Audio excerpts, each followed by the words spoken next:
Hello everyone, তোমরা সবাই কেমন আছো? আশা করি তোমরা সবাই খুব ভালো আছো আর আমিও ভালো আছি। তো প্রতিদিনের মতন আজকেও দুপুরে মেনু নিয়ে চলে এসেছি। আজকে একদম সিম্পল খাওয়া দাওয়া। প্রথমে আছে ভাত, আলু ভাজা, ডিমের অমলেট আর ডাল। এরকম খাওয়া দাওয়া কারা পছন্দ করো? কাঁচা পেঁয়াজও নিয়ে নিয়েছিলাম। এরকম খাওয়া দাওয়া কারা পছন্দ করো অবশ্যই কমেন্ট করে জানিও। আমি জানি প্রত্যেকেরই ভালো লাগে। তো অনেক দিন পর একটু ডাল ডিমের অমলেট খেতে ইচ্ছা করলো, তাই খেলাম, বেশ ভালো লাগলো। তো আজকে অনেকটা দেরি হয়ে গেছিলো, ঘরের অনেক কাজ ছিল, সেগুলো সারতে সারতে অনেকটা বেলা হয়ে গেছিলো।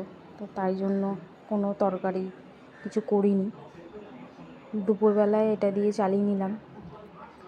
রাতে দেখি মাছ টাছ কিছু হতে পারে, রাতে কোনো তরকারি করব। দুপুরে খেয়েছি, এই দিয়ে তো রাতে খাওয়া যায় না, তো রাতে তরকারি করতে হবে। তো কিছু একটা তরকারি রাতে করে নেব। আমার এই মেনুটি যদি ভালো লাগে অবশ্যই একটা লাইক কমেন্ট করে দিও। আর সকলে ভালো থেকো, সুস্থ থেকো, টাটা।